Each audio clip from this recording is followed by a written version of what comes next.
Hi everyone, welcome to my Q&A. Thank you again for coming. We have a title company here, University Title. We have Angelita. She is going to be telling us about how we can benefit as agents closing with the title company.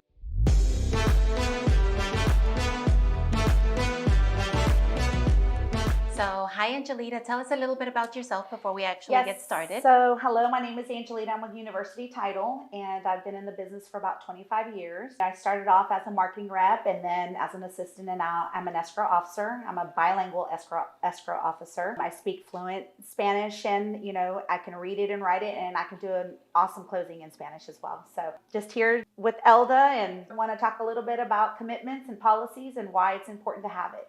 Yeah, so let's get started. Let's first explain what title company is, what it does.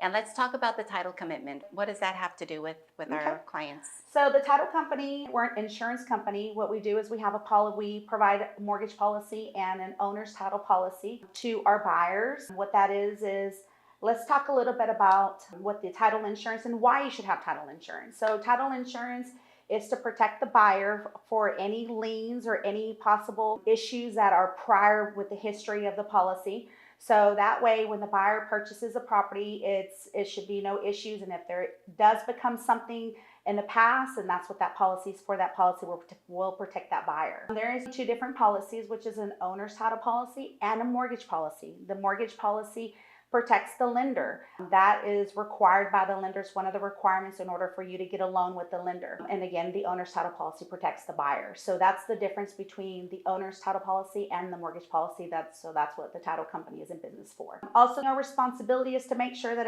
there's no liens on title. We'll talk a little bit about a title commitment. A title commitment, there is a schedule A, B, C, and D, which is very important. Schedule A is pretty much talks about who's in title, who's the buyer, who's the lender, what's the sales price, what's the loan amount.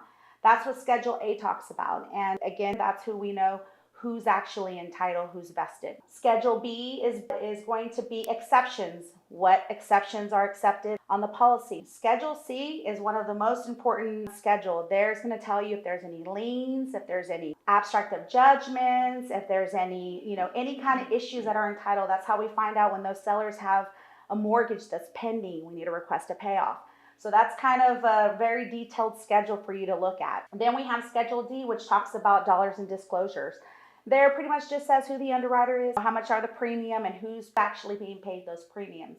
So that title commitment is pretty much kind of like, I would say, the Bible of, our Bible for the title company, because we have to look at that and make sure that whoever's selling, that they are the correct sellers, and if there's any kind of liens, if we have to pay anything off, that way we know what we need to do to clear title.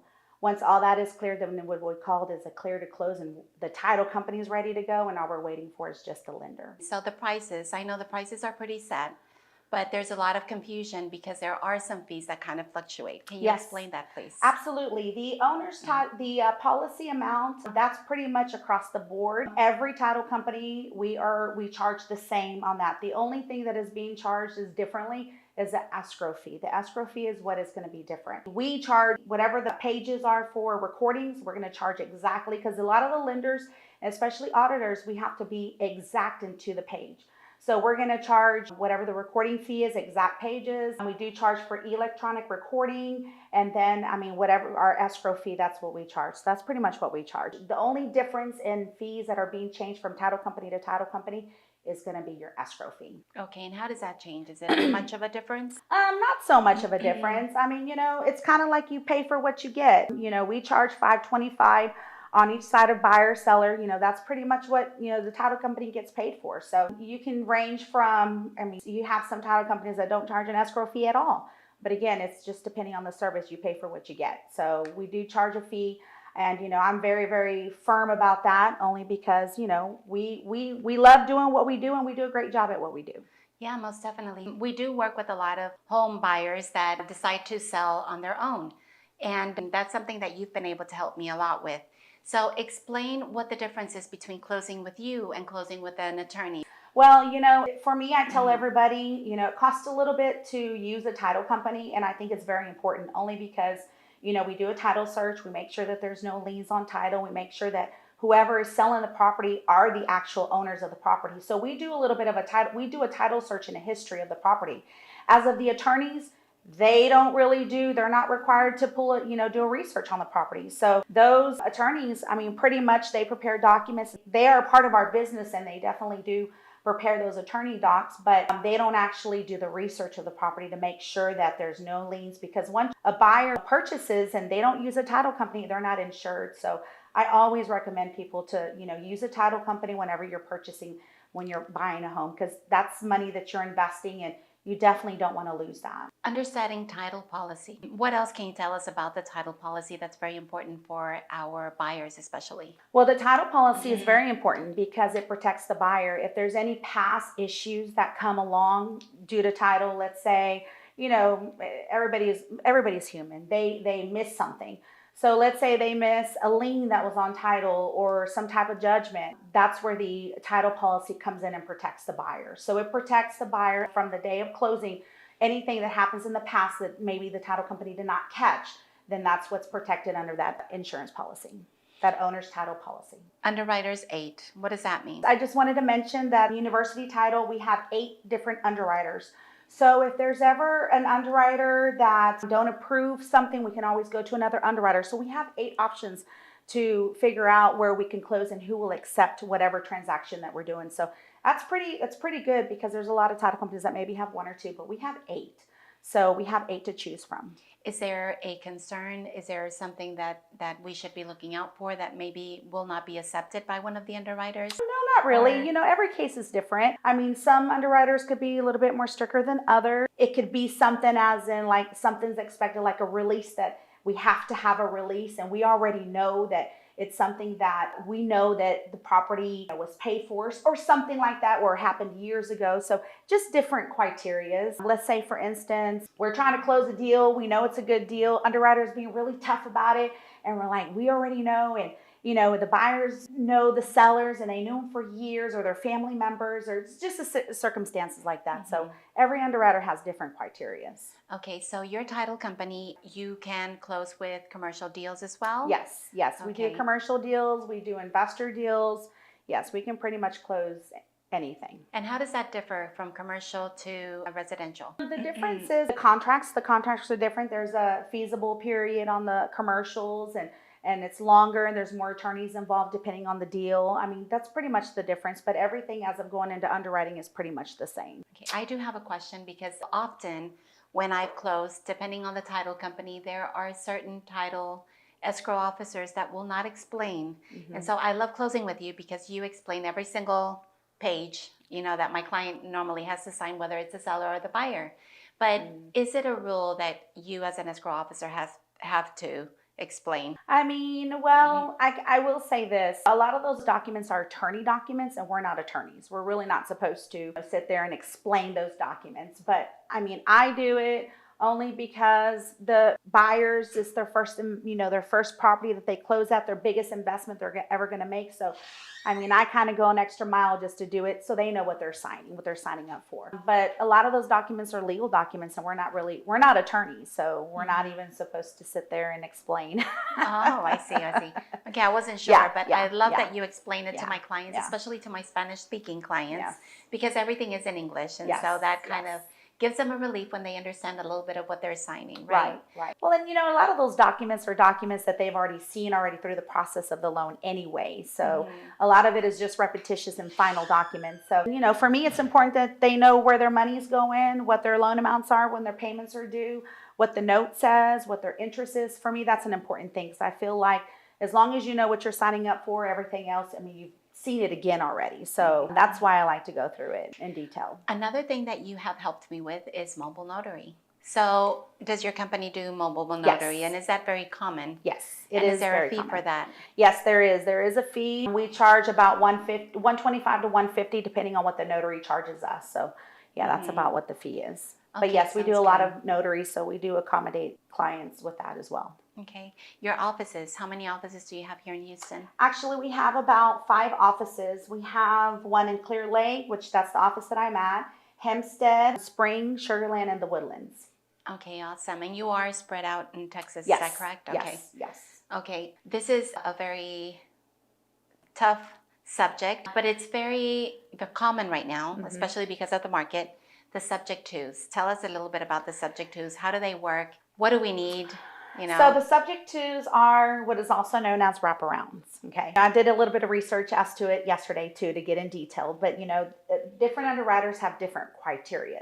One thing that I did come across was that there's disclosures that need to be disclosed to the buyer and the seller. Of course, on these wraparounds, the current lender that has the loan is not notified, but there is definitely which is called a wrap mortgage disclosure that should be executed 7 days before closing. That disclosure, I've kind of did a little bit of research and kind of looked into it. And they emphasize that disclosure. And I even did a seminar yesterday, believe it or not, about it, only because I said, let me get myself familiar with it. And they talked about that underwriters like, we want it signed, we want it notarized, we want it recorded. They want it on file. So it's a really big deal. I went to go look for it as well. They even have it, they have it in English and they have it in Spanish. So I do have a website that you can go and get that. But that disclosure is a really big disclosure, very, very important. Also, the underwriters, depending on who's going to underwrite it, is going to tell you what documents they require for them to do the closing. So it's a pretty risky loan to do, but it is definitely doable. I do know that there are some title companies that do not do it, period. That is correct. They don't do it. Yeah. And so it's probably because of the risk. Yes. Okay. Yes. So is there a risk? Is there a risk, for example, if the mortgage finds out, is there a risk that this can be? It could be. I've kind of seen it. I kind of saw on one of the underwriters, they were talking about it. They haven't seen that the lenders, go and do due and payable, but the clause is there and they're able to do it if they want to. So, it's kind of, it's a risk. It's definitely a big risk. We can't really sit here and say, it will happen and it will not happen because real estate changes all the time and rules and laws change all the time. So it's definitely a big risk for the buyer, for sure. I do know that it became a little bit worse. The risk was a little bit worse right after COVID because everybody in the world had a 3.5 or a 3% interest rate. And so they were actually purchasing those homes and just reselling them, doing a subject twos. So it became a problem for a lot of title insurances as well. Is there any other type of situation that you can help, like similar to subject two?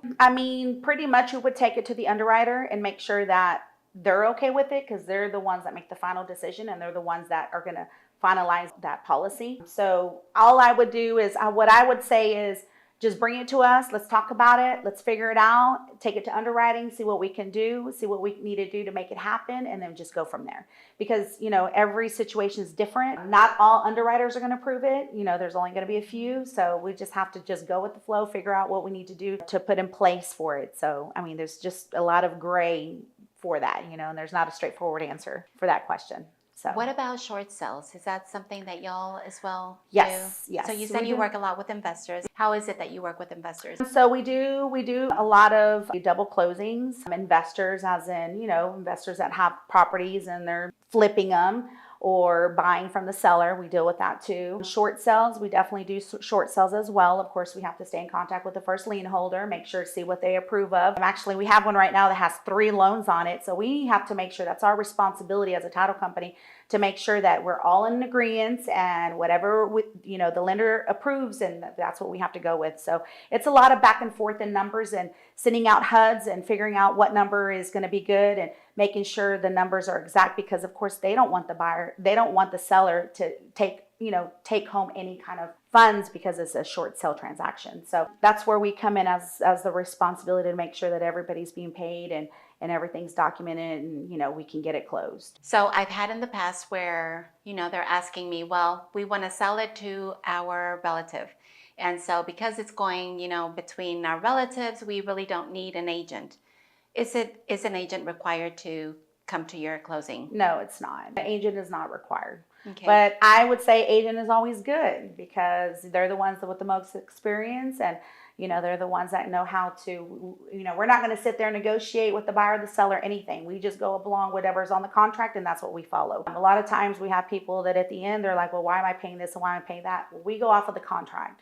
So we strictly go off, what the contract says and that's it. And so the agent helps negotiate that, but it's not required. Okay, so what kind of contracts do they use if they don't use an agent? They use the 1 to 4 family, the Okay, they can contract just on print it track. out. Yeah, Okay. yeah. Okay. Or sometimes they make their homemade contract, which is not good.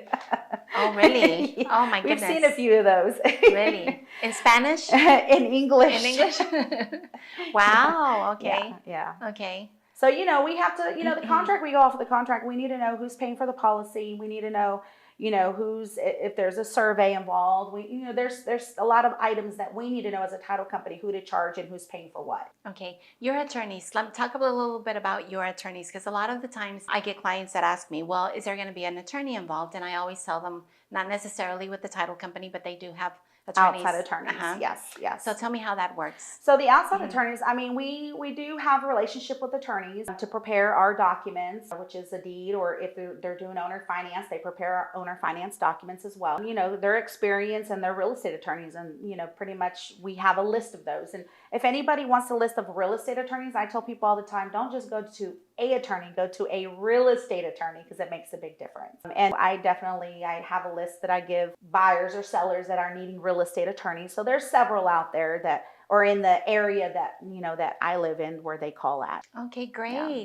Well, thank you, Angelita. I think very that was welcome. great. You gave us a lot of information. You're Hopefully this helps you as an agent for your buyers, for your sellers, investors, and anybody else that needs our services, right? Yes, Okay. for sure. Okay, well, thank you so much for being here. You're welcome. And How again, do we contact you? Yes, my name is Angelita once again. My office number is 281-916-5100. My email address is angelita.negrete, that's Negrete, @utitle.com. Okay, awesome. Thank you so much. I'll see y'all next week.